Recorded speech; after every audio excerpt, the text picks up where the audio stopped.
When we think of the Civil War, we picture generals on horseback and fiery speeches in Congress. But what about the men in the backrooms, the ones who really made things happen? Meet Simon Cameron, a name you probably don't know, but a man whose power shaped the Civil War era in ways that still echo today.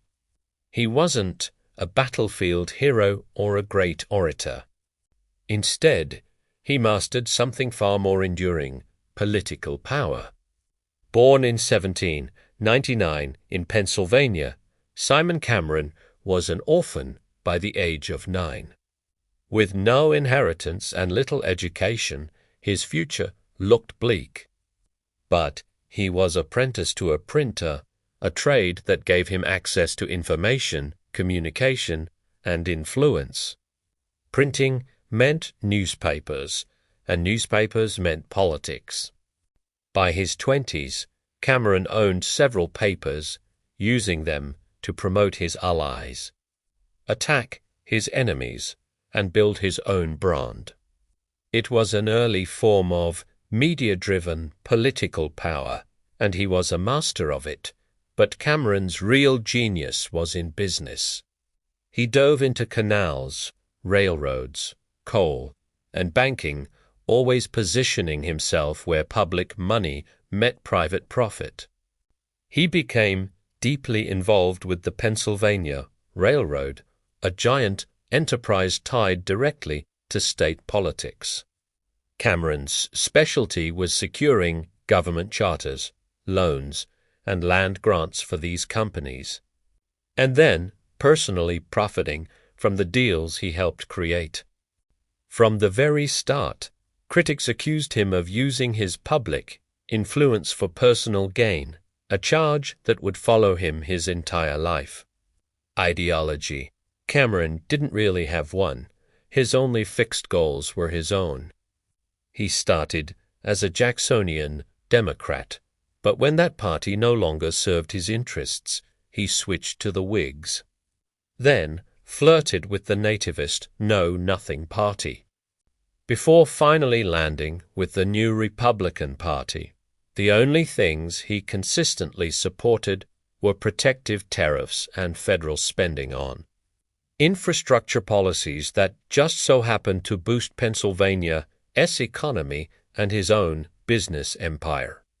In 1845, he entered the U.S. Senate, where his reputation for controversy grew. He was accused of steering federal contracts to companies he had a financial stake in. While he was never convicted, the accusations stuck. He became known as a man whose loyalty could be bought.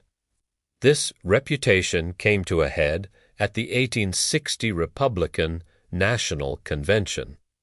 Cameron arrived controlling Pennsylvania's huge block of delegates. He initially wanted the presidential nomination, but went Madadil. He threw Perskins for Abraham Lincoln. That move was decisive. Lincoln got the nomination, and Cameron expected a big reward. Go on. In March 1861, just as the nation was tearing itself apart, Lincoln appointed Cameron as his Secretary of War.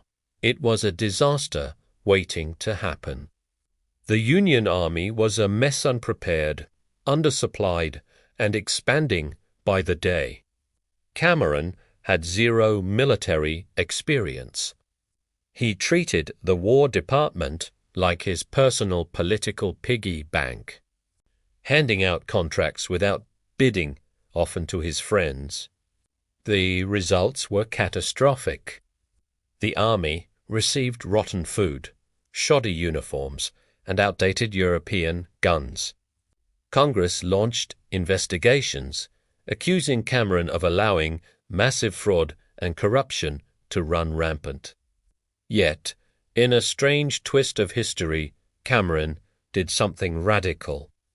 In late 1861, he submitted a report calling for the emancipation and arming of enslaved people. Lincoln was horrified. He feared this would push the loyal border states to join the Confederacy. He ordered the report to be rewritten.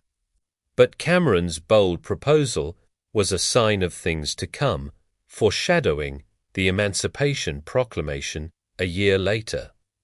By January 1862, Lincoln had had enough.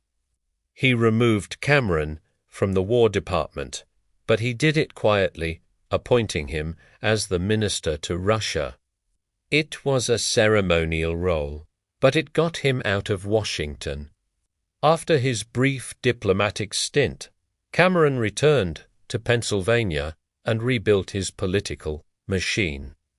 He returned to the Senate and became the undisputed Republican boss of the state, controlling everything from jobs to nominations.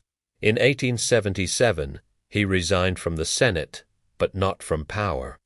In an ultimate power move, he arranged for his own son to take his seat. Simon Cameron died in 1889 at the age of 90, a wealthy and powerful man who never faced legal consequences for his actions.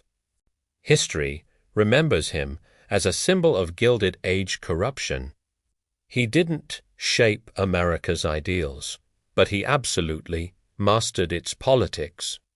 So, was he a corrupt opportunist or a necessary operator in a broken system? What do you think? Let me know in the comments, and don't forget to subscribe for more hidden figures of history. Thanks for watching.